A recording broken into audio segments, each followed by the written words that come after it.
Okay, I officially denounce any calls for violence in Wisconsin. Hi, Carrie Lucas.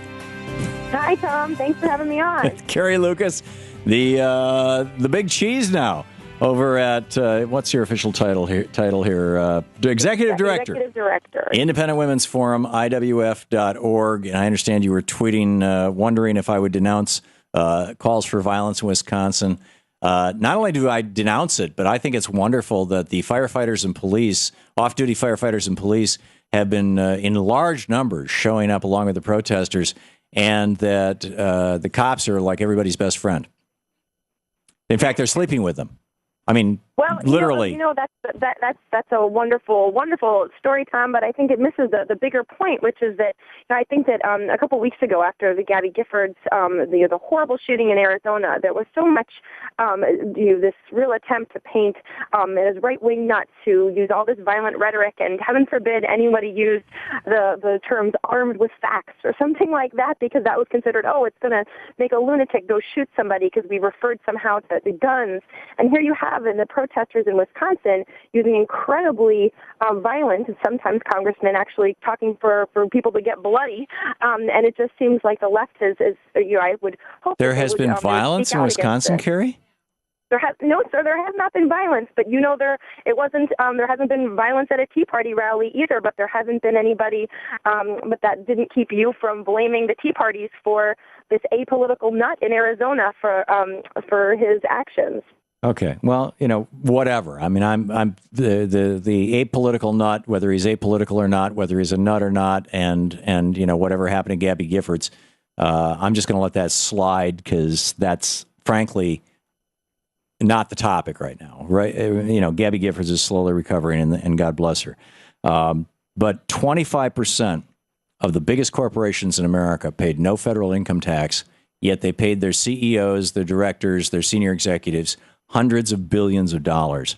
Bank of America received $45 billion in bailout funds from us, and yet they paid no federal income taxes because they have 115 offshore accounts that they run their profitable operations through. We would not have budget deficits in our states if we kept our jobs here and if corporations were paying the same percentage of taxes that they were paying during the Eisenhower administration, which was about a third of the total federal receipts. Right now, it's down to about 7% of total federal receipts.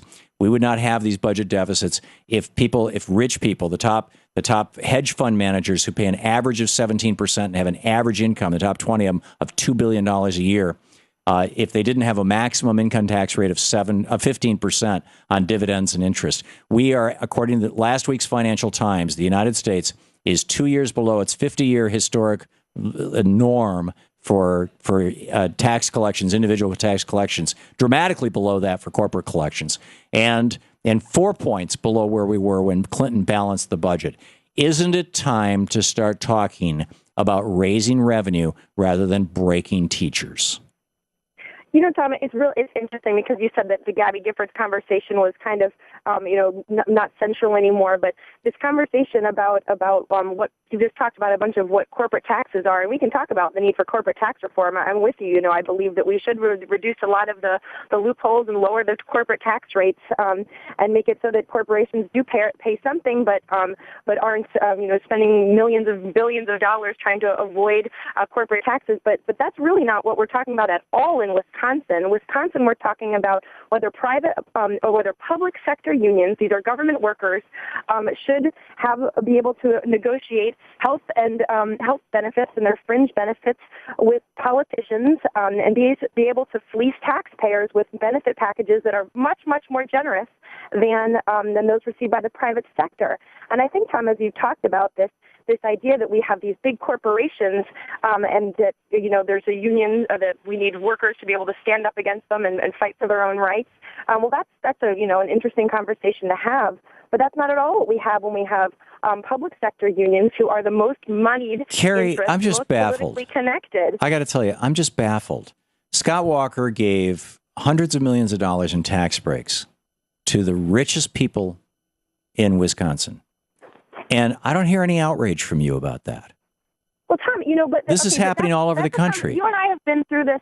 Tom, you and I have been through this. You know that I believe that lowering tax rates is going to create jobs. I know you don't believe that. Please give me some proof of that. That has nothing to do with what we're talking about, what the debate is about. Can you show me any country in the world where that has worked?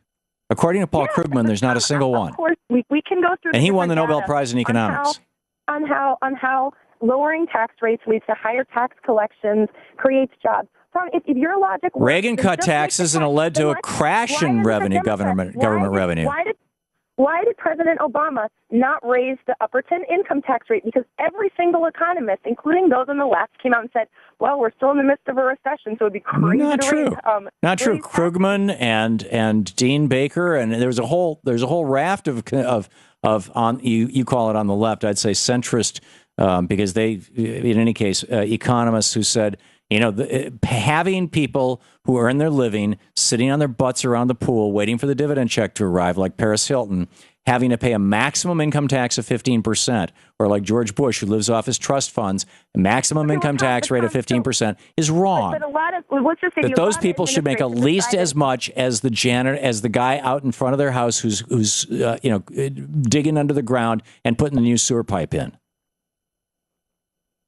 But Tom, let's just, the Obama administration, there's a lot of people, it's not just crazy right-wing people like me, who agree that raising taxes discourages job creation. That was the logic. That was not what Obama said. He said that he had to do that in order to get approval through Republican and several conservative Democrats. Basically what we have, Carrie, and let's just collectively own up to it. What we have in America now, particularly as a consequence of Citizens United, is very wealthy billionaires and corporations, and many of these corporations, Bank of America, for example, General Electric, do more than half their business outside the United States. In my opinion, don't even qualify as American businesses, or at least half their revenue comes from outside the United States. And that they are buying our politicians, lock, stock, and barrel. We have an oligarchy here that I think would make Vladimir Putin blush. Okay, you know what? I do think there's certainly a lot of businesses, General Electric being one, that has gone to the well and received a lot of federal handouts as part of the stimulus package and things like that. So yes, absolutely, there are a lot of companies that come in, left and right as politicians are guilty of handing out to corporations. But George Bush specifically, actually. And recognizing that unions are also out there with their hands out buying politicians, and they have gotten sweetheart deals that are collapsing state and local governments and have pension benefits and labor costs that now people on the left, you've got Carrie, every single penny of pension money is paid out by state worker pensions has been paid in by state worker employees. Are you trying to blame these people for putting money into a? No, I blame the politicians who have been catering to them and basically. Why not blame the banksters who ripped them off? Blame the banks. The banksters, yeah, these banks. I mean, these pension funds were all solvent in 2006. All of them. They were all, and in fact, Wisconsin's are still solvent. In the state, and that they've been somehow on the take. The basic premise is they invested their money in the stock market and through companies like Goldman Sachs, and they got ripped off. Do you think it's fair that somebody should retire and be able to collect their full pay for 30 years? I think every worker in America. I am sick of this race to the bottom stuff, Carrie, that you guys are promoting, that we should all become Walmart workers and that everybody who's got a decent wage should just settle for the wages of a worker at Walmart. I'm sick of the race to the bottom. I think it's pathetic. I think it's anti-American. I think it's horrible. It's pathetic that you don't recognize that somebody has to pay for those benefits. Who's going to pay, Tom? They paid into those. Again, I refer you to Paul Krugman's blog today in the New York Times. He's got the documentation. He nails it. 100% of the money that public workers pay into their pensions, they paid in.